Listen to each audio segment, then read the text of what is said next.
बहादुरगढ़ गांव में रहने वाले प्रीतम की 5 पत्नियां थी। सुनने में बेहद बेतुका लगता है ना कि आज के दौर में एक ही शख्स की 5 पत्नियां कैसे। दरअसल प्रीतम के पिता पवन और गजोधर के बीच गहरी दोस्ती थी, इसलिए दोनों ने दोस्ती को रिश्तेदारी में बदल दिया और प्रीतम के पिता की दरियादिली दलदल बनकर बेचारे प्रीतम को बना दिया 5 पत्नियों का इकलौता पति। देर रात प्रीतम की 5 पत्नियां रेखा, रावी, स्नेहा, सुनिधि और परिणीति उसके आने की बाट जोहते हुए बोलती हैं, जाने मेरे पतिदेव कहाँ रह गए। अरे देखो, वो चले आ रहे हैं हमारे मन के मीत। अरे क्या बात है, मेरी 5 धर्म पत्नी अब तक जाग रही हैं। प्रीतम जी, अगर मैं सो जाती तो आपको खाना कौन परोसता। देखिए, आज मैंने अपने हाथों से आपके मनपसंद पुलाव बनाया है। जी, ज्यादा लाल बुझकर ना बनो। मैंने घंटों रसोई घर में पसीना बहाकर प्रीतम जी के लिए ये बिरयानी बनाई है, इसलिए मेरे रास्ते में ना आना आप, वरना रायता फैलने से कोई नहीं रोक सकेगा। प्रीतम जी, ये देखिए, मैंने खास आपके लिए ये बैंगन का भरता बनाया है, आज आप यही खाएंगे। बिल्कुल नहीं, पहले प्रीतम मेरा खाना चखेंगे। पहले प्रीतम जी भरता खाएंगे।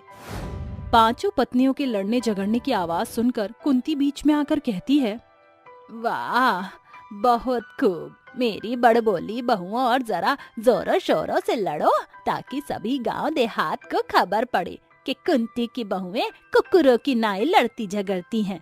निष्दिन नियम के साथ घर को महाभारत का मैदान बनाना तो कोई तुम अतरंगी बहुओं से सीखे। माँ जी, इन चारों को मेरे नजरों के सामने से ले जाइए, वरना आज इनका चौथा तय है। जब देखो मुझसे डाह करती हैं। अरे ओ अकल की अंधी, ये जो हम चारों के मांग में लक्ष्मण रेखा है, ये हमने खुद नहीं खींची, बल्कि ये इस बात का पुख्ता प्रमाण है। बतौर ब्याह करके आए हैं हम भी। बात को बढ़ता देख बेचारे प्रीतम प्यारे के सब्र का बांध टूट पड़ता है और उसके चीखने की आवाज पूरे घर में गूंज उठती है। अरे बस करो, यहाँ भूख से मेरे पेट में कबड्डी मच रही है, मगर मेरी बेअकल बीवियों का कलेश निबटने का नाम ही नहीं ले रहा।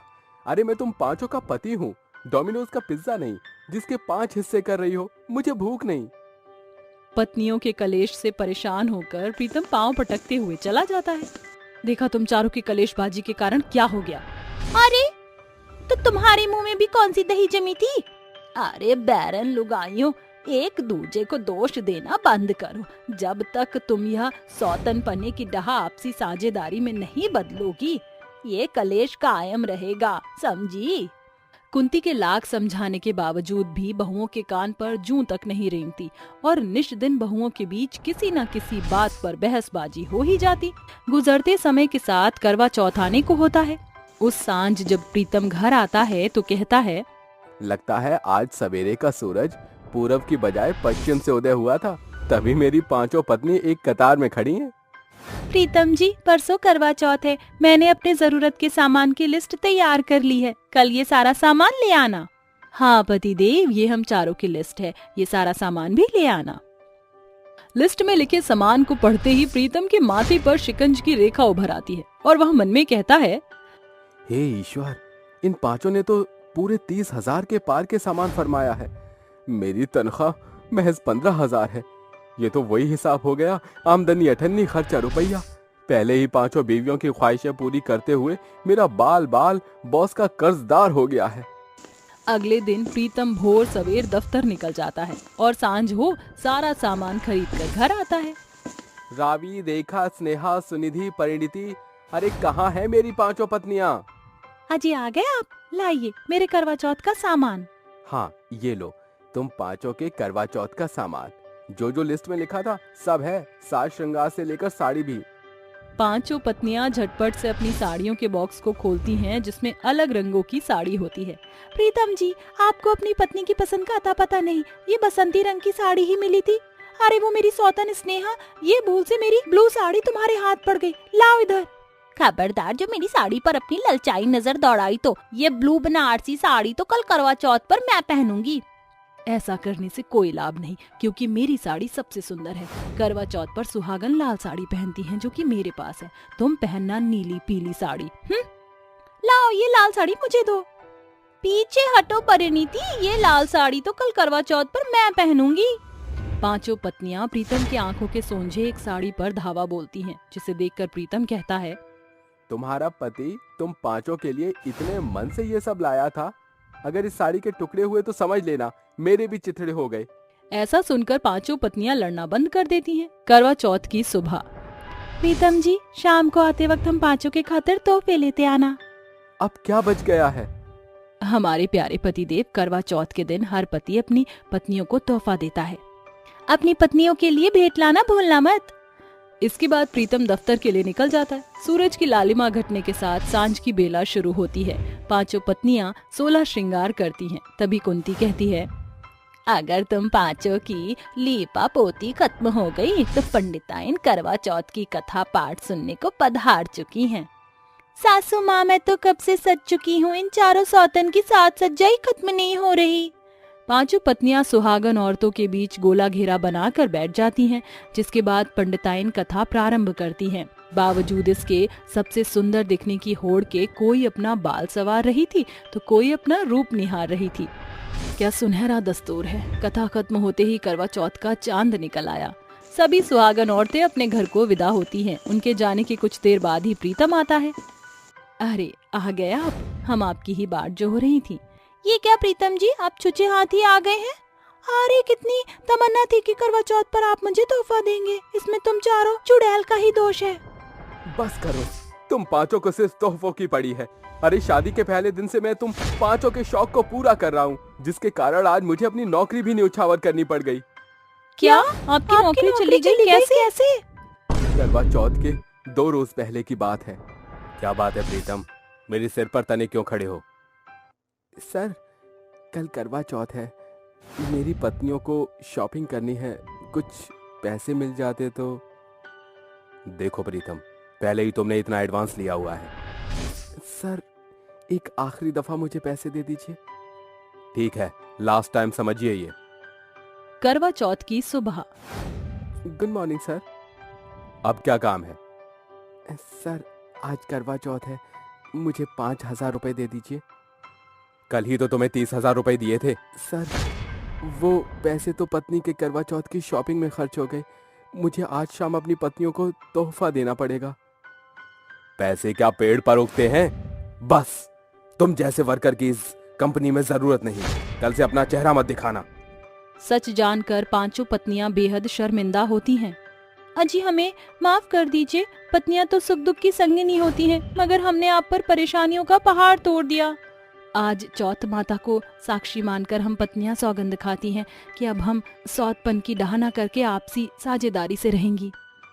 और रही बात काम की, तो किसी की चाकरी करने से बेहतर अपना बिजनेस होता है। आपने बीते दिन हमें जितने जेवर खरीद कर दिए थे, उन्हें गिरवी रखकर कोई काम शुरू कर लीजिए। शुक्र है चौथ माता का, जो मेरी बीवियां बुद्धिमानी से काम लेना सीख गईं। पांचों पत्नियां बिना कुड़कुड़ाए चांद को अर्घ देकर एकाएक छलनी से अपने पति का चेहरा निहारती हैं। प्रीतम पांचों को पानी पिलाकर उनके उपवास को पूरा करता है और पत्नियों की सहायता से वह प्रीतम परचून वाला नाम से एक दुकान खोलता है। अंत में सभी हंसी खुशी रहने लगते हैं। चुड़ैल का चांद पर कब्जा। चांद की दुनिया के सभी भूत और चुड़ैल बहुत धूमधाम से दिवाली मना रहे थे। कोई पटाखे जला रहा था तो कोई नाच रहा था तो कोई गले मिलकर मिठाई खा रहा था। तभी लैला शीला के गले मिलकर कहती है, हैप्पी दिवाली शीला चुड़ैल, और बता कैसी है? मैं ठीक हूँ, तू बता कैसी है? तुझे भी हैप्पी दिवाली लैला चुड़ैल। तेरी हिम्मत कैसे हुई मुझे मऊ वाली चुड़ैल कहने की? अरे तेरे ताल कटोरा में कम सुनाई देता है क्या? पटाखों का शोर है इसलिए तुझे सुनाई नहीं दे रहा। मैंने तुझे बोला हैप्पी दिवाली। क्या पप्पी दिवाली? अरे ये पप्पी दिवाली क्या होता है? हैप्पी दिवाली होता है, तुझे समझ नहीं आता क्या? अरे ओ कान खजूरी, मैंने तुझे वही बोला। क्या खजूरी बर्फ का गोला बोल रही है? हाँ, लगता है पागल हो गई है। तू पागल, तू बहरी हो चुकी है, मुझे तुझसे बोलना ही नहीं है। जहाँ ये दोनों लड़ रहे थे वहीं कुछ भूत दिवाली पर सट्टेबाजी लगाकर खेल रहे थे। चांद पर दिवाली की रौनक थी। उसी समय अजीब सी डरावनी गंदे बाल वाली चुड़ैल आती है, जो मुंह से बर्फ निकाल कर कहती है, अब तुम लोगों को मैं मार डालूंगी। बहुत तुमने खुशियाँ मना ली, अब तुम सबको मेरी आज्ञा का पालन करना होगा। अब से चांद पर मेरा कब्जा है, समझे? कौन हो तुम? हम तुम्हारी कोई बात नहीं मानेंगे, चली जाओ यहाँ से। हाँ चली जाओ। शक्ल देखी अपनी गंदी सी, हरे रंग की चुड़ैल, तू करेगी चांद पर कब्जा? ये हमारी जगह है और यहाँ कोई कब्जा नहीं कर सकता, चली जा यहाँ से। लगता है तुम सब लोग मेरी शक्तियों से वाकिफ नहीं हो। ऐसा वार करूंगी कि पूरे चांद के साथ तुम लोगों पर भी कब्जा होगा मेरा। ये कहते ही चुड़ैल अपने जादू से उन लोगों को परेशान करने लगती है और हवा में पटकती है। अब आया ना मजा? अब बताओ, मेरी बात मानोगे या तुम्हारी जान ले लूं? नहीं नहीं, हमारे साथ ऐसा कुछ भी मत करो, हम तुम्हारी बात मानेंगे। ये तुम कैसी बात कर रही हो? हम चुड़ैल के गुलाम नहीं बन सकते। अरे मेरी बात समझने की कोशिश करो। अगर हम इसके गुलाम नहीं बने तो ये हमें मार डालेगी। इससे तो अच्छा है कि इसकी बात मानकर हम जिंदा रह लें। हाँ मैं तैयार हूँ, मैं चुड़ैल की गुलाम बन जाऊंगी। देखा, जान बची तो लाखों पाए। लौट के पागल लोग चुड़ैल की गुलामी करने आए। अब होगा इस पर मेरा कब्जा। अभी तो और लोगों को भी मुझे अपने कंट्रोल में करना है। सुनो, तुम लोग जाकर लोगों को मेरा गुलाम बनने के लिए आगाह करो। अगर तुम ऐसा नहीं कर पाए तो तुम्हारे बच्चे को मैं मार डालूंगी, इस चांद से नीचे फेंक दूंगी। नहीं नहीं नहीं नहीं चुड़ैल, मैं तुम्हारे हाथ जोड़ती हूँ, प्लीज ऐसा कुछ भी मत करना। मैं सबको तुम्हारी गुलाम बनाने के लिए अभी निकलती हूँ। रमेश भाई साहब, चलिए हम दोनों चलते हैं। हाँ चलो। बता, तू मेरी बात मानेगा या नहीं मानेगा? मेरे पैर की जूती भी तुम्हारी बात नहीं मानेगी। हरे रंग की चुड़ैल, तुझे जो करना है कर ले, मैं तुम्हारा गुलाम नहीं बनूंगा। ओहो, चलो बढ़िया है। तूने मुझे बहुत अच्छा ऑप्शन दिया है कि मैं तेरा कुछ भी कर लूं। अब तो देख तेरे साथ क्या होगा। ये कहते ही चुड़ैल उस विनय को अपने जादू से एक जंजीर में बांध देती है और उड़ते हुए स्पेसशिप पर अपनी जादू की रस्सी फेंककर उसे अपने करीब लाती है और विनय को उस पर बांधकर आलू और रॉकेट बॉम्ब के साथ उसे उड़ा देती है। नहीं मानी ना तूने मेरी बात। अब देख, पूरे अंतरिक्ष में तू रॉकेट बनकर उड़ता रहेगा, इधर उधर ग्रहों के चक्कर लगाएगा, चांद की परिक्रमा करेगा। कोई और भी ऐसा करना चाहता है तो बता दो, उसके साथ भी मैं यही करूंगी और उसकी दिवाली ऐसे ही बनाऊंगी। नहीं नहीं नहीं, हम तुम्हारे गुलाम हैं, अब से हमें कुछ मत करना, तुम जो बोलोगे हम वही करेंगे। ठीक है, कुछ देर बाद मैं फिर से आऊंगी। जब तक तुम मेरे लिए अतरंगी स्वादिष्ट खुशबू और लहू से बने हुए पकवान बनाना। ये कहकर चुड़ैल बादलों पर बैठकर अंतरिक्ष की सैर करती है और घूमकर चांद पर वापस आ जाती है। उसने अपनी दहशत से आधे चांद के लोगों पर कब्जा कर लिया था और बाकी के चांद के लोगों पर कब्जा करने के लिए वो अपने मुंह से आग निकालती है, तबाही करती है, किसी के बच्चे को उठा लेती है तो किसी के परिवार को नुकसान पहुंचाती है। बोलो, अब तुम सब मेरी बात मानोगे या नहीं मानोगे? बनोगे ना मेरे गुलाम? हाँ हम बनेंगे तुम्हारे गुलाम। क्या? अरे ओ शीला की जवानी, पगला गई हो क्या? अरे भला तू कैसे गुलाब बन सकती है? शक्ल देखी है अपनी, चमेली के फूल से गुलाब का फूल बनने। तू पागल है क्या? तुझे चुड़ैल की बात समझ नहीं आ रही? गुलाब नहीं, गुलाम बनने की। अब उसने हम पर जान पर कब्जा कर लिया है, हमें उसकी बात माननी होगी। कौन सी चुड़ैल की बात छन्नी होगी? तो कैसी चुड़ैल है मुझे समझ नहीं आता। अरे मैं उस बड़ी वाली चुड़ैल की बात कर रही हूँ, इसने चांद पर कब्जा कर लिया। कंट्रोल अंग्रेजों ने भारत पर कर लिया था तो उसकी बात है, माननी होगी, जाननी नहीं। दिवाली के पटाखों ने तेरे कानपुर में हड़ताल कर दिया है। कौन सी मवाली का पड़ताल कर दिया? ये मैं इतनी जरूरी स्पीच दे रही हूँ और तुम लोग यहाँ क्या लेक्चर कर रहे हो? अभी बताऊँ क्या? कुछ नहीं चुड़ैल साहिबा, वो मेरी दोस्त मान नहीं रही है, मैं इसका अभी इलाज करती हूँ। ये बोलकर शीला चुड़ैल चांद पर से एक पत्थर उठाती है और दे दनादन लैला के सिर पर मारती है, जिससे वो बेहोश हो जाती है और चुड़ैल फिर से चांद पर कब्जा करने का स्पीच देने लगती है। तो तुम लोगों को मेरी बात ध्यान से समझ आ गई ना? तो चलो मुझे खुश करो, मेरे सामने नाचो, गाओ, मनोरंजन करो, टंगड़ी कबाब खिलाओ, जल्दी 2 मिनट में। हम लाते हैं।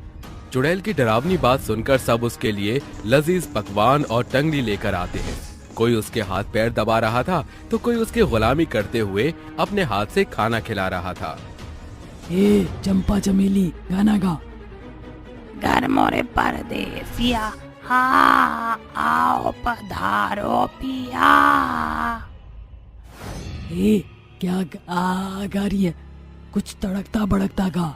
रमेश तू गा। जी चुड़ैल साहिबा।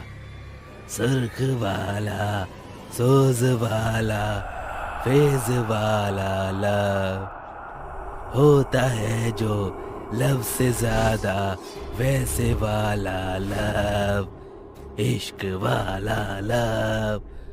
हुआ जो दर्द भी तो हमको आज कुछ ज्यादा हुआ, इश्क वाला लव। अबे एक मारूंगी ना, पिटेगा। इसको यही नहीं पता ये कौन सा लव करना चाहता है। और सुन, मेरा यहाँ चांद पर कोई बॉयफ्रेंड नहीं है, तो तू ये लव शव के गाने मत गा, कुछ सीरियस बजा। अच्छा आप गुस्सा मत होइए, दूसरा गाना गाता हूँ। अरे दीवानो मुझे पहचानो, कहाँ से आया मैं हूँ डॉन, मैं हूँ डॉन, मैं हूँ डॉन, मैं हूँ डॉन। अरे वाह, क्या गाना बजाया है। जाओ अब तुम सब आराम करो। शुक्रिया मालकिन जी, चलो चलो सब भागो। वक्त बीतता है, चांद के साथ लोगों पर अपना कब्जा बनाए रखती है। लोग उसके परेशान करने से बहुत तंग थे। उससे बचने के लिए शीला और लैला उसके घर के बाहर आकर उस पर नजर रखते हैं। वैसे तो काम की नहीं है, लेकिन फिर भी मैं तुझे यहाँ पर ले आई हूँ। कोई बेवकूफी मत करियो। आज चुड़ैल का पता लगा कर ही रहेंगे कि वह क्यों इस चांद पर कब्जा कर बैठी है। ठीक है, अपने आप को ज्यादा मत, कोई गड़बड़ी नहीं करूंगी मैं। दोनों खिड़की से उसके घर में झांक रही थी कि चुड़ैल हंसकर कहती है, ये बेवकूफ लोग अभी मेरी असलियत जानते नहीं है। कब्जा करने का तो मेरा असली मकसद ये है ताकि चांद पर रहकर मैं ठंडक में रह सकूं। धरती या किसी और ग्रह पर रहती तो गर्मी से मेरा बदन भस्म हो जाता। इसलिए तो मैं चांद पर रहने आई हूँ और लोगों पर भी कब्जा जमा लिया। मैं तो करूंगी ऐश, क्योंकि चांद पर रहती हूँ मैं टंडी विदाउट कैश। ओहो, तो इस चुड़ैल की कमी आग है। चलो चांद से इसकी छुट्टी करें। चल लैला, लोगों को इकट्ठा करते हैं। क्या सोचा था इस चुड़ैल ने कि यहाँ कोई आदमी चलाएगा? जो आग इसने हम लोगों के दिल में अपने लिए जलाई है ना, उसी आग में आज इसे झोंकने का समय आ गया है। दोनों चुड़ैल औरतें चांद पर बसे सभी लोगों को उस चुड़ैल की सच्चाई से रूबरू करवा देती हैं। रात के समय जब चुड़ैल सो रही थी तो चांद पर बसे सभी लोग हाथों में मशाल लिए तो कोई दिवाली के बॉम्ब लिए उसकी ओर आकर कहते हैं, ए चुड़ैल कब तक सोएगी? हमारी नींद हराम करके खुद सो रही है, मरने की बारी आ गई है तेरी। हाँ, बाहर निकल चुड़ैल, मैं लौट आया हूँ। लोगों का शोर सुनकर चुड़ैल बाहर आती है और कहती है, क्या बदतमीजी है ये? आधी रात में मुझे क्यों उठाया? जानते हो ना मैंने तुम पर कब्जा किया हुआ है। तेरा कब्जा खत्म चुड़ैल कहीं की। हाँ चुड़ैल, तेरा कब्जा खत्म। तेरी कमजोरी हम जान चुके हैं। चांद वालों, फेंके हो इसके ऊपर अपने बम वाले शस्त्र ब्रह्मास्त्र। हाँ, चुड़ैल के जाने के बाद हम दोबारा दिवाली बनाएंगे। जला दो इस रावण को। नहीं, ऐसा नहीं हो सकता। तभी चांद के भूत और चुड़ैल उस चुड़ैल पर अपने अग्नि अस्त्र का प्रयोग करते हैं, जिससे वो भस्म होकर जलती है। बचाओ मुझे, मैं जल रही हूँ। इस तरह उस चुड़ैल का अंत होता है और सब फिर से दिवाली मनाते हैं। गरीब भाई की 3 अनाथ बहन। मैं कहता हूँ निकलो मेरे घर से, वरना तुम चारों यतीम भाई बहनों का यहीं पर चौथा कर दूंगा। अरे लाखन काका, हम बेसहारा भाई बहनों को यूं बेघर मत करिए। मैं अपनी छोटी छोटी बहनों को लेकर कहाँ जाऊंगा? अरे कहीं भी जा, मरो, मुझे उससे क्या? मुझसे पूछ कर पैदा किया था क्या तुम्हारे बाप आपने? ससुरा खुद तुम मर गए, तुम चारों को छोड़ गए। 13 साल का राजू रोते बिलखते हुए लाखन के सामने मिन्नतें मांग रहा था, मगर लाखन घर का मालिक था, इसलिए बेहिसाब रौब झाड़ रहा था। लेकिन 1 सप्ताह पहले ही उन चारों बच्चों के माता पिता दुखों से भरी दुनिया को छोड़कर अपनी 3 बेटियों संजना, सुमन और माधुरी की जिम्मेदारी 13 साल के राजू के कंधों पर छोड़ गए। सुमन, संजना, माधुरी, अरे चलो मेरे साथ, अब ये घर हमारा नहीं रहा। भैया, हम कहाँ जाएंगे? राजू अपने तीनों बहनों का हाथ थामकर बढ़ता जाता है, जहाँ चारों भाई बहन बंद पड़े घर के चबूतरे पर बैठ जाते हैं और 7 साल की सुमन कहती है, राजू भैया, मुझे बड़े जोरों की भूख लगी है, कुछ खाने को दो। अरे सुमन चुप हो जा, बेचारे भैया कहाँ से खाना लाएंगे। माधुरी, संजना, तुम दोनों सुमन का ख्याल रखो, मैं कुछ खाने को देखता हूँ, ठीक है? बेचारा बेबस भाई काम की तलाश में दर दर भटकते हुए अपने तीनों बहनों की भूख मिटाने के लिए भिखारियों के बीच आकर बैठ जाता है। हे भगवान, इस बेबस भाई के खाली हाथों में खाना मुहैया कर दे ताकि मैं अपनी तीनों बहनों की भूख मिटा सकूं। तभी एक धनवान आदमी भिखारियों के बीच में खाना बांटता है। मुझे अपनी तीनों बहनों को भूख के लिए 3 थाली चाहिए। भूख से बिलबिलाता भाई 3 बार कोसों दूर लंबे लगे कतार को पार करके खाने की 3 थैलियां जोड़ बटोर कर घर आता है। सुमन, संजना, माधुरी, देखो तुम्हारे भैया खाना ले आया, जल्दी जल्दी खा लो। तीनों खाने की एक थालियां छीनकर खाने लगती हैं। तभी 11 साल की माधुरी कहती है, भैया आप क्यों नहीं खा रहे। भूख से बिलबिलाता राजू का चेहरा कुम्हला गया था और वह अपने मन में कहता है, अगर मैंने खाना खाने की इच्छा जताई तो कहीं मेरी बहन की भूख अधूरी न रह जाए, इससे भला तो मैं भूखा रह लूं। अरे माधुरी, तू खा मेरी बहन, तेरा भाई तो खूब सारा खाना खाकर आया है, मेरे पेट में रत्ती भर भी जगह नहीं बची। बेचारा भी तीनों बहनों की भूख मिटाकर खुद सारी रात भूख से बिलबिलाता उन तीनों को अपने पैरों पर सुलाकर पहरेदारी करता है। ऐसे ही समय गुजरता है और राजू कहता है, ऐसे ज्यादा दिन नहीं चलेगा, मुझे अपनी तीनों बहनों के लिए बसेरा बनाना होगा जो बिन पैसे के मुमकिन नहीं, कुछ तो करना होगा। राजू तड़के सवेरे काम की तलाश में बाजार चला जाता है, जहाँ कुछ मजदूर ढुलाई कर रहे थे। सेठ जी, मुझे भी कोई काम दे दीजिए। अरे ओ बच्चे, बोरा गया है क्या? बित्ते भर का है नहीं, उठा पाएगा इन भारी बोरियों का बोझा? जा बच्चे, ये काम तेरे बस का नहीं है, जा। सेठ जी, ये भाई 3 बहनों का भार उठाने के लिए ये बोझा जरूर उठाएगा। राजू अपने भार से ज्यादा भारी बोरियों को उठाकर अनाज की मिल में रखता है। उसके कंधे लाल पड़कर छिल जाते हैं, जिसे देख सेठ धनपत दंग होकर कहता है, अरे बच्चे, ये उम्र तो तेरे खाने खेलने की है, फिर इतनी मजदूरी क्यों कर रहा है? क्योंकि मैंने अपने मरते माँ बाबा को वादा किया था कि ये भाई अपनी तीनों बहनों को बेहतर भविष्य देगा। आज के जमाने में तो जन्म देने वाला माँ बाप भी अक्सर बुरे वक्त में बच्चों का साथ छोड़ देते हैं, और तू भाई होकर अपनी बहनों के भविष्य के लिए इतना सोच रहा है। ये बच्चे, तेरा मेहनताना 50 बोरियों के पूरे 500 रुपए। शुक्रिया सेठ जी। रास्ते में आते हुए राजू कहता है, मुझे इस 500 रुपए को किसी ऐसे काम में लगाना होगा जिससे कि हर एक दिन मैं अपनी बहनों का पेट भरने का प्रबंध कर सकूं, ताकि मुझे भिखारियों के बीच न बैठना पड़े। राजू उस 500 से एक सस्ते से घर को खरीद लेता है और अगले दिन पुनः उस सेठ के पास आकर बोरियों का बोझ ढोकर पहाड़ जितना परिश्रम करके पैसे कमाता है। कल की कमाई से बहनों के लिए बसेरा तो खरीद लिया, इस 500 रुपए से मैं पकौड़े का कारोबार करूंगा। राजू सामान समेत घर आकर मिट्टी के चूल्हे पर पकौड़े तलकर उन्हें बड़े बर्तन में भरकर बेचने लगता है। पकौड़े खाओ, पकौड़े, गर्मा गर्म प्याज के पकौड़े। सवेरे से घूम रहा हूँ मगर अब तक मेरे बनाए पकौड़े की बोनी तक नहीं हुई। कहीं पकौड़े में लगी मेरी कल की कमाई कूड़े में न चली जाए। राजू बाजार से सड़क की ओर अग्रसर होता है, जहाँ कुछ कोस की दूरी पर एक चाय वाले को देखकर वह उसके टी स्टॉल पर आकर कहता है, अरे चाचा, मेरे प्याज के पकौड़े खरीद लो, एकदम गर्मा गर्म है। अरे बकलोली, चाय की दुकान है, पकौड़ा खरीद कर का करीब हम। अरे चाचा, पकौड़े के बिना चाय अधूरा है। अरे सावन भादों के दिन में कोई भी जन को चाय के साथ पकौड़े दोगे तो वो आपकी दुकान पर ही जमा रहेगा। ऐसा क्या रे? तो सारे पकौड़े दे दे और ये रख 500 की 2 पत्ते। राजू हंसी खुशी पैसे लेकर घर आता है। मेरे बनाए पकौड़े ने पहले दिन की कमाई ही दुगनी हुई है। अब मैं अपनी तीनों बहनों का स्कूल में दाखिला करा दूंगा। राजू तीनों बहनों का दाखिला स्कूल में करा देता है और उन्हें सीख देते हुए कहता है, मेरी प्यारी बहनों, सरस्वती माँ का ध्यान करके स्कूल में कदम धरना और मन लगन से पढ़ना।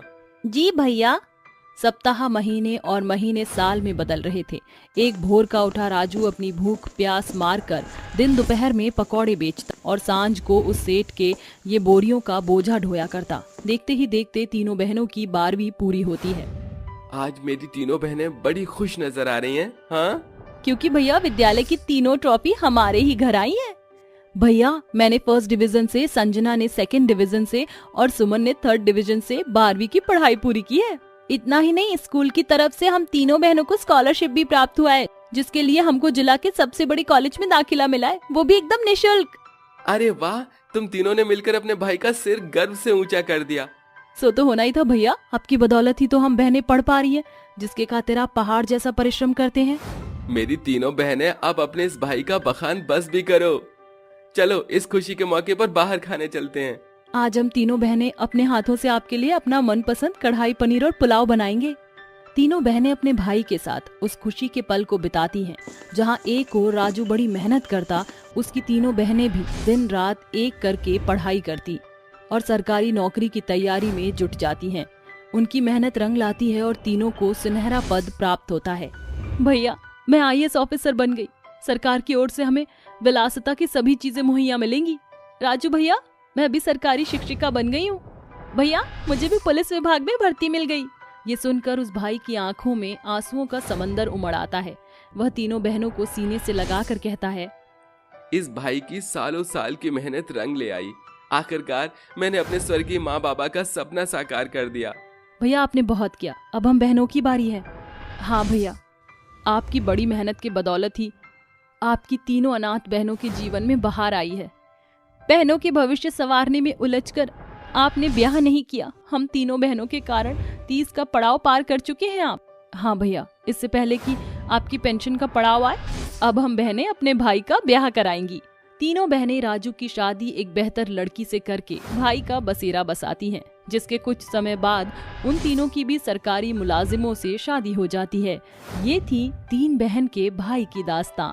चुड़ैल के आंसू। एक दिन की बात है, उस दिन अमावस्या की काली घनी रात थी और उस रात बहुत तेज हवाएं चल रही थी। उस रात मीरा अपने दोस्त के जन्मदिन से जंगल के रास्ते से घर वापस लौट रही थी कि तभी उसे अचानक से किसी के रोने की आवाज सुनाई देती है। वो अपने आसपास देखती है, लेकिन उसे वहां कुछ भी दिखाई नहीं देता, जिससे वो काफी डर जाती है। जिसके बाद वो फिर से चलने लगती है कि तभी उसे और तेज तेज रोने की आवाज आने लगती है। मीरा एक बार फिर से अपने आसपास देखती है और उसे पता चलता है कि एक आवाज पेड़ के पीछे से आ रही है। जिसके बाद वो उस पेड़ के पास जाती है और कहती है, कौन हो तुम और यहाँ इतनी रात को क्यों रो रही हो? तभी चुड़ैल पलटकर मीरा को देखती है। उसे देखकर मीरा बहुत ही ज्यादा डर जाती है और डरते हुए बोलती है, तुम मुझे माफ कर दो। तभी मीरा देखती है कि उस चुड़ैल की आंखों से आंसू की बजाय खून बह रहा है और तभी आसमान में तेज तेज बिजली कड़कने लगती है और बहुत तेज बारिश शुरू हो जाती है। वो बारिश कोई साधारण बारिश नहीं बल्कि खूनी बारिश थी, जिससे कि वहां बाढ़ आ जाती है और उसी बाढ़ में डूबकर मीरा मर जाती है। जैसी सुबह होती है, बाढ़ खत्म हो जाती है, जिसके बाद गांव वालों को मीरा की लाश मिलती है। उसके चारों तरफ लोग खड़े होते हैं और बातें कर रहे होते हैं कि तभी वहां सरपंच आ जाता है और बोलता है, अभी कुछ दिन पहले ठीक इसी तरह से मीरा की माँ की मौत हुई थी। हमारे गांव की हालत दिन प्रतिदिन खराब होती जा रही है। कल रात भी चुड़ैल के आंसू की खूनी बारिश हुई, जिसकी वजह से मीरा मारी गई। अगर ऐसा ही चलता रहा तो एक दिन हमारे गांव में एक भी इंसान नहीं बचेगा। सरपंच की बात सुनकर रजत सरपंच से बोलता है, सरपंच जी, आप कह तो सही रहे हैं, लेकिन हम कर भी क्या सकते हैं? आसमान से हो रही खूनी बारिश को भला हम कैसे रोक सकते हैं? गांव का सरपंच और रजत बात कर ही रहे होते हैं कि तभी वहां पर एक बूढ़ी औरत आती है और उससे कहती है, सुनो सरपंच, चुड़ैल के आंसू की खूनी बारिश को रोकने का एक उपाय है, जिसके लिए तुम में से किसी एक को उस खूंखार जंगली जानवरों के जंगल में जाना होगा। वहां तुम्हें एक अघोरी बाबा मिलेंगे। तुम उन्हें अपनी सारी बात बताना, वो तुम्हारी मदद जरूर करेंगे। उस बूढ़ी औरत की बात सुनकर सरपंच और रजत बहुत खुश हो जाते हैं। जिसके बाद सरपंच फैसला करता है कि वो खुद जंगल में जाएगा और अघोरी बाबा को अपने गांव में लेकर आएगा। जिसके बाद सरपंच जंगल में चला जाता है और वहां पहुंचकर देखता है कि एक पेड़ के नीचे अघोरी बाबा बैठे हैं। जिसे देखकर वो उनके पास जाता है और बोलता है, नमस्ते बाबा। नमस्ते बेटा, कौन हो तुम और यहाँ इस जंगल में क्या कर रहे हो? बाबा, मैं पास के ही गांव में रहता हूँ और आपसे मदद मांगने के लिए आया हूँ। कैसी मदद बेटा? क्या हुआ, बताओ मुझे। इसके बाद सरपंच बाबा को सारी बातें बताता है। बाबा, मेरे गांव में हर अमावस्या की रात को चुड़ैल के आंसू की खूनी बारिश होती है, जिसकी वजह से गांव में बाढ़ आ जाती है और बाढ़ की वजह से कई लोगों की मौत हो गई है।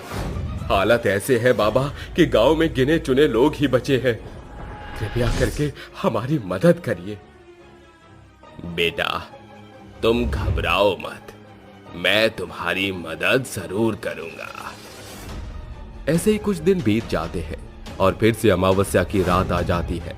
उस रात फिर से वो चुड़ैल रोने लगती है कि तभी वहां पर अघोरी बाबा आते हैं और उस पर अभिमंत्रित भभूति फेंक देते हैं और उससे पूछते हैं, क्यों तो इस गांव में खून की बारिश क्यों कर रही है?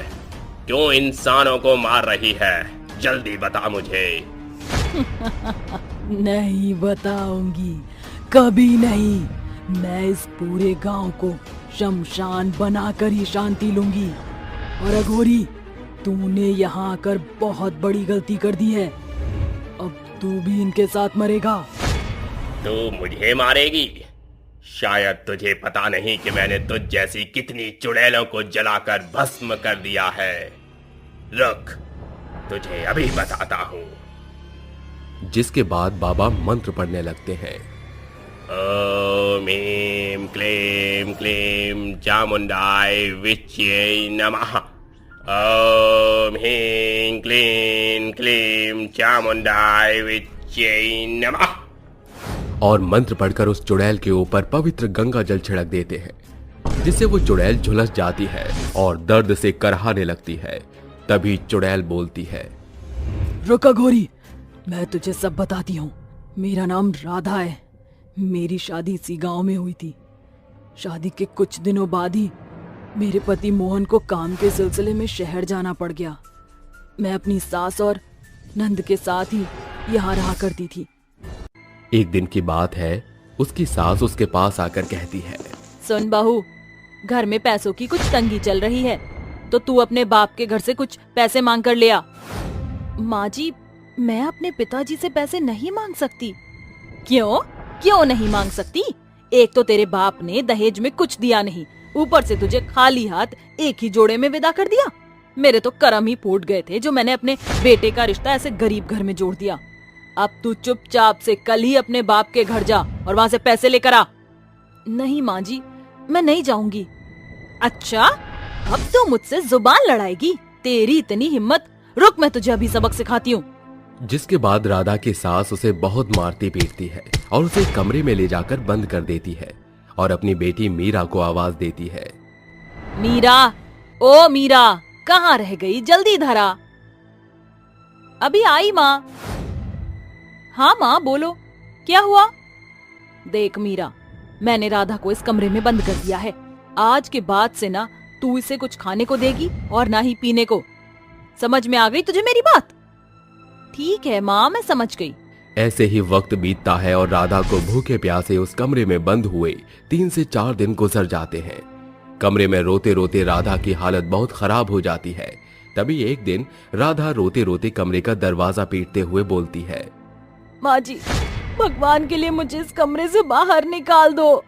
वो अपनी सास के सामने बहुत रोती है, गिड़गिड़ाती है कि वो उसे कमरे से बाहर निकाल दे, लेकिन सास को उस पर जरा सा भी रहम नहीं आता और फिर एक दिन रोते रोते वो मर जाती है। जब ये बात उसकी सास को पता चलती है तो वो अपनी बेटी मीरा के साथ मिलकर उसे एक बोरे में बांधकर पास वाले ही तालाब में जाकर फेंक देती है। और तभी से मेरी आत्मा भटक रही है। अब जब तक मैं इस पूरे गांव में ऐसे लोगों को मारकर खत्म ना कर दूं, जो अपनी बहुओं पर अत्याचार करते हों। मुझे शांति नहीं मिलेगी। देख चुड़ैल, तेरे साथ तेरी सास और तेरी ननद ने गलत किया है और तूने उन्हें मारकर अपना बदला पूरा कर लिया। अब तो इन गांव वालों को नहीं मार सकती। तू इन्हें छोड़कर यहाँ से चली जा। नहीं, मैं यहाँ से नहीं जाऊंगी। जब तक मैं ऐसे और लोगों को ना मार दूं, तब तक यहाँ से नहीं जाऊंगी। ये देखकर अघोरी बाबा को बहुत ही गुस्सा आता है, जिसके बाद वो शिव जी का त्रिशूल उठाते हैं और उस चुड़ैल के शरीर के आर पार कर देते हैं, जिसके बाद वो चुड़ैल वहीं जलकर भस्म हो जाती है और गांव को उस चुड़ैल और खूनी बारिश से मुक्ति मिल जाती है।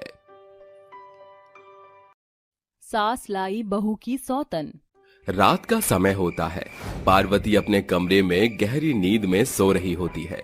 तभी दरवाजे पर जोर जोर से दरवाजा खटखटाने की आवाज आती है, जिसकी वजह से पार्वती की नींद खराब होने लगती है।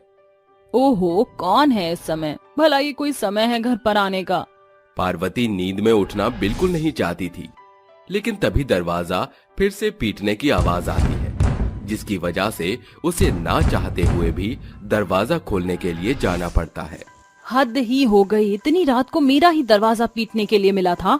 जैसे ही पार्वती दरवाजा खोलती है, दरवाजे पर उसका बेटा राहुल एक लड़की के साथ खड़ा होता है, जिसे देखकर पार्वती राहुल से कहती है, अरे राहुल, ये क्या?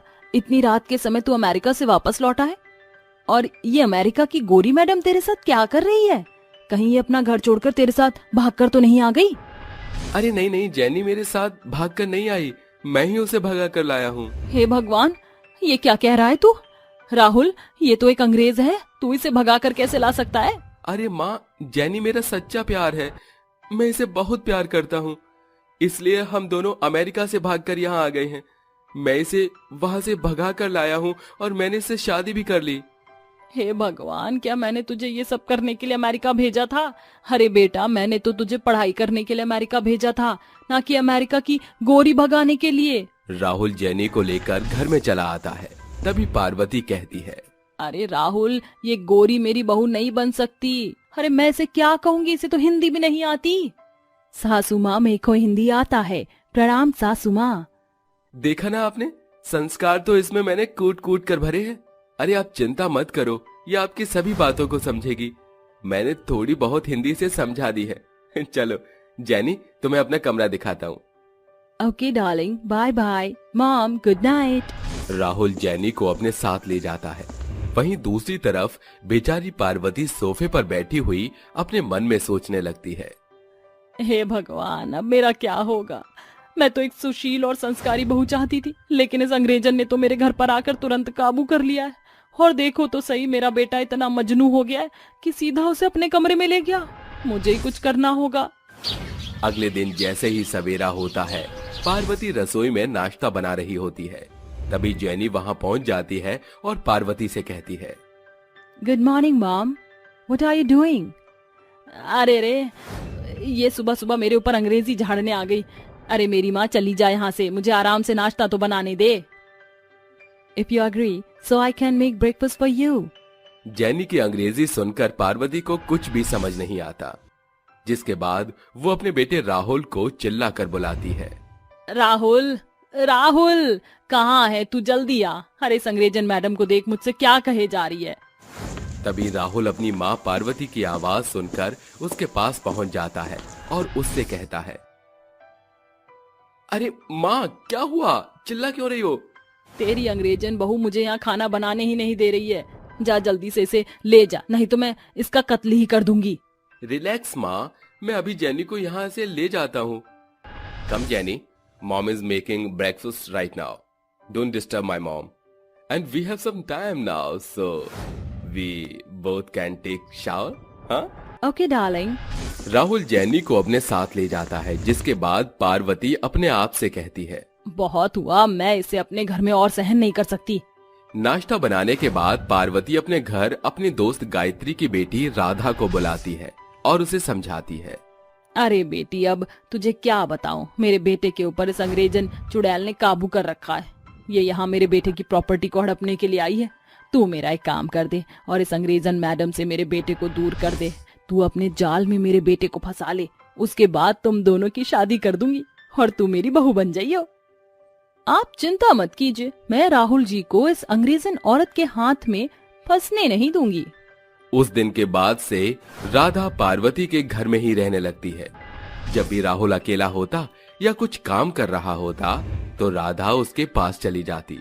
लेकिन इस बात से जेनी को कोई फर्क नहीं पड़ता, क्योंकि अमेरिका में ये सब नॉर्मल होता है।